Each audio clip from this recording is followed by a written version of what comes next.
Warning, warning, warning, warning. Rapid tongue switching may affect a este poema. Because we, all of us here are inside outsiders, outside in climbers. We don't sit on the fence, we ride the mother beeper. Y como resultado, nos llevamos palos por todos lados. Because people, they like to stick to one side over there, they hide. And look into the mirror of their discontent. Ahí donde la gente ve sus miedos reflejados, sus prejuicios imitados por otras sociedades que también han engañado. ¿Y qué voy a decir? Si es el mismo mensaje tirando del hilo de la paz, mientras ignoran a filósofos de la... y hacen caso a magnates de la raza hasta que we drown in our own fears. Do you hear? Do you hear? Do you even give a comino? Globalizing products, but not people. Materials, not real matters. Fear, but not love. They want you to have. A flat screen, a flat brain, a flat consciousness. Lest you think of crossing that border y así ya de esa frontera, algo que ya era y no algo que es. Algo que divide, algo que impide, algo que consigue destrozar esa hermandad entre pueblos y vecinos. Más quisiera ser cochino que un nacionalista, que un medio fascista. Escondido tras el tie, escondido tras el lie, que te mira y dice, ¡ay! Mientras odio va sembrando, lanzas va lanzando, amistades va apagando, antes que se enciendan unas luces de igualdad, una nueva realidad, una vida de verdad descontrolada. Pause. Stop, look and analyze. Sit upon some big high-rising mountain and look at those little people behind the curtains. Believing the lies they choose to, bowing down to the flags they choose to. Lo dijo otro y es verdad, y es que no hace falta caridad, solo la ausencia de joder al prójimo, solo hacerlo más próximo. Pero con este récord como human race, se ve que esto es something we can't even face. Bueno, hello, good evening. Thank you. So was that Yanito? I don't know. It could be argued that it's not. It doesn't have any Portuguese, Maltese, Sephardic, Arabic, French, or other influences. I'm not transposing grammar from one language to another, not corrupting words from one language to another. So is it Yanito? I would argue that it is. It's Yanito because it was written by a Yanito thinking in Yanito about Yanito issues. I would keep it as simple as that. However, there's no real definition of, at least there's no final definition of what Yanito is. Wikipedia, source of all interneted knowledge, says it's a form of Spanish, heavily laced with words from English and other languages. Dale Buttigieg, local linguist, says it's a language in itself, Our very own Tito Vallejo, in a recent Viewpoint program, I heard him say that a lot of it is corruption of other languages. While in the very same program, Dr. Geraldine Finlinson said that it might be a patois. Okay, so there's a debate there. We're not sure. But nonetheless, we can trace it. Even if we can't put our finger on it, we can trace it. And especially the last 300 years or so are particularly traceable.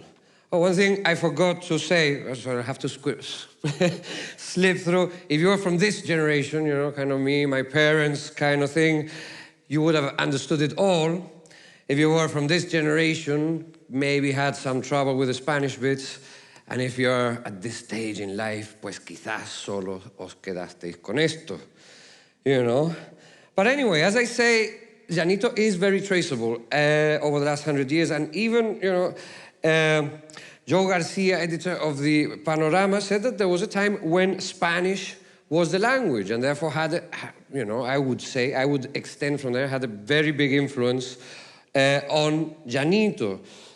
Newspapers such as Escalpense, El Anunciador, and Luz were published 100% in Spanish, with its consequent effect on Yanito.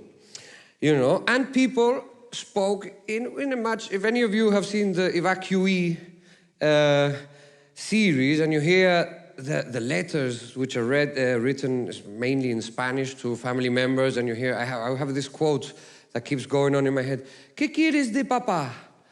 Cartas, muchas cartas. I mean, it didn't even sound from Algeciras, we sounded very, very different to what we do sound now. And this Spanish also affected the Yanito that we did. I think that it's very safe to say that the Spanish language was nurtured from mothers to publishers, theaters to trade unions, basic pre-World War II education provided by churches to the best tutors money could buy. And therefore, it's safe to say that the Spanish language and the British identity, lived relatively comfortably within the Gibraltarian heart, And probably 100 years ago, it would have seemed very similar to the Wikipedia definition of it.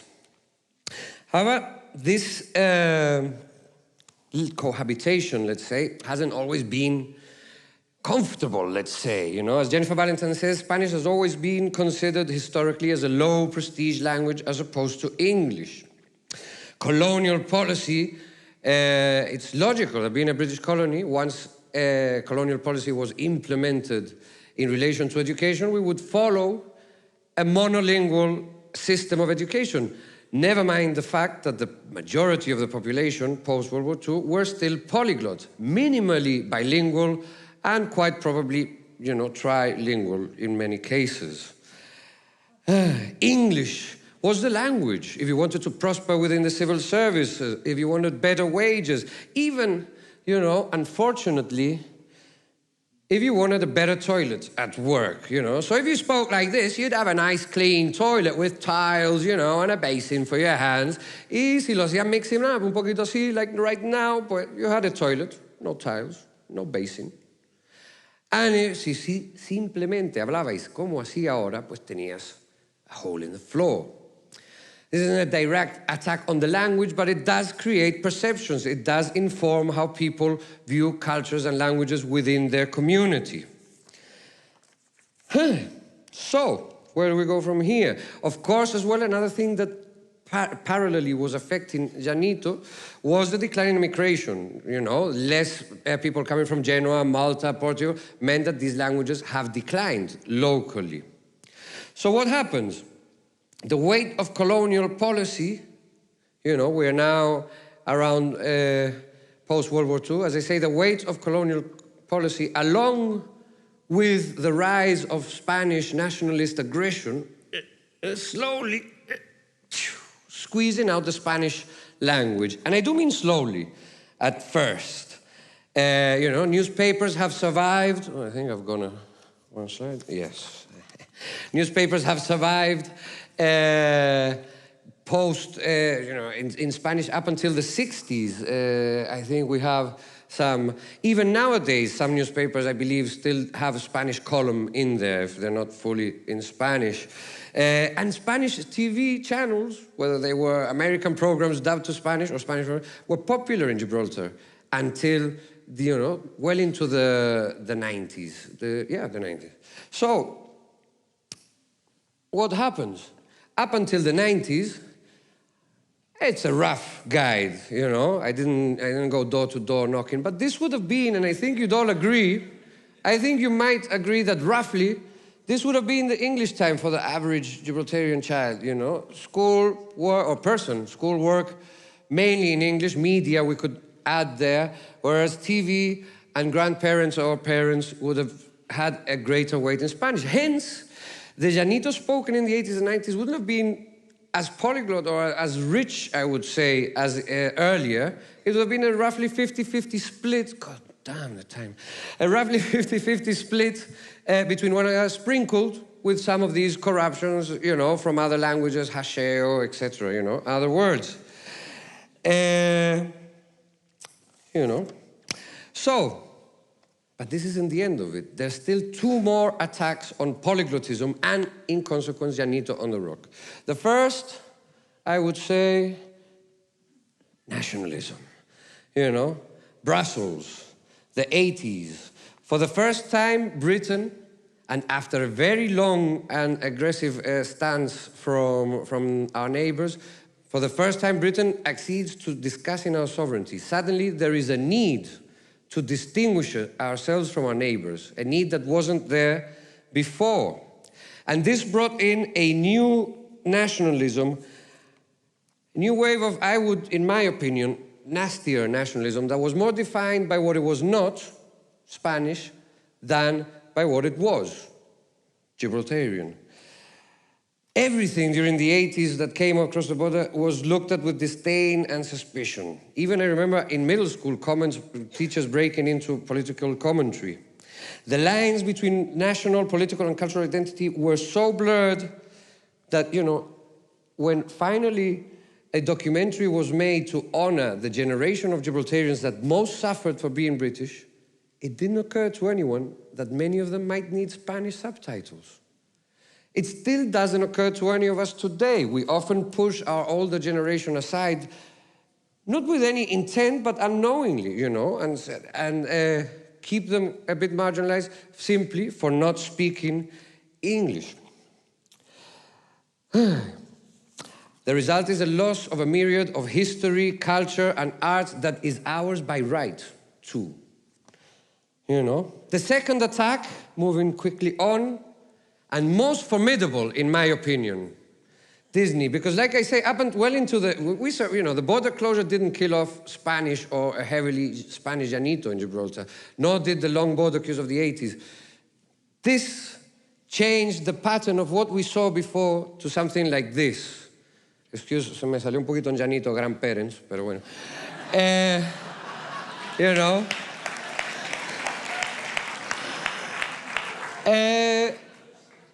I would say, again, I haven't had the time to fully research it, but I would say that this is a fairly accurate guide of the English and Spanish time spent by kids during the 90s and early noughties. Hence, what we see today and what we are worrying about today. My goodness, the time. Panic, panic! Que se nos va Yanito, que se nos va Yanito. Tráelo para atrás, give me un líquido, va a ponerte pa, déjate aseo, ponte un chapeo, que if the Vic is on the floor, the host can pass. Y tú que eres listo y habla inglés, a ver lo que hacemos para arreglar este mes. O por lo menos, even better, don't panic, que no arregla nada. It's not worth it.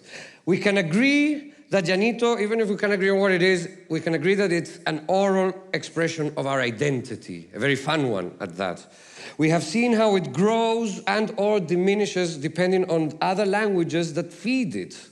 You know, if we don't have other languages, there's no source material for turning licorice bar to likirva, cake to keki, you know, grifa to grifota, hashi, whatever. Sorry. I didn't watch the debate the other day, but I am influenced, I must say. We still have, you know, the lucky thing is, though, you know, despite this loss, is that still today we have the same conditions that led to polyglottism 100 years ago. We are still a port town. We still have a massive influx of travelers and migrant workers. Massive for our size, of course. And we still today have some local communities, such as the Jewish community or the Arab community, the Moroccan community, who maintain their languages. I think the only kind of difference is that it's more segregated. But the change is here. I'm going to take a minute's grace, aviso. The change is here. I notice it. I've seen a couple of viewpoint programs. I hear people on the street and people are talking. These are some, sorry. One comment I was about to make. Without these influences, Yanito is left as British with just, you know, a quijo every now and again. But these are some things that people are saying now, today, about Spanish and languages on the rock in general. Yes, I'm going to let you read them, and I'm going to go relatively quickly through them because I'm running out of time. Yes. I heard I get a minute of... thank you, sir. Okay. Even our old friend Piki, you know, the Gibraltarian, is for it. So what can we do about it? Already there are great steps and very exciting steps being taken.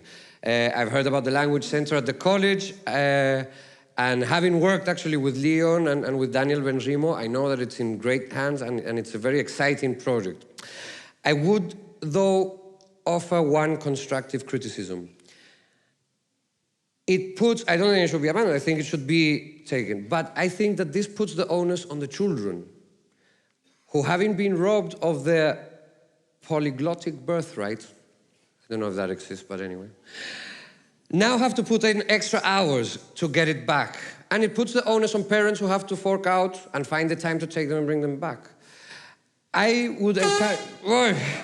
okay, very quickly. I would encourage this to go on, but I would encourage us to build on it and to look seriously towards the full transformation of our monolingual education from start to finish, a slow, well-measured, gradual progress to bi- and multilingual education. It's certainly possible, and it's certainly doable, and it's certainly a worthy challenge to honor our older generations and to gift to our next generations. Thank you very much. Good afternoon.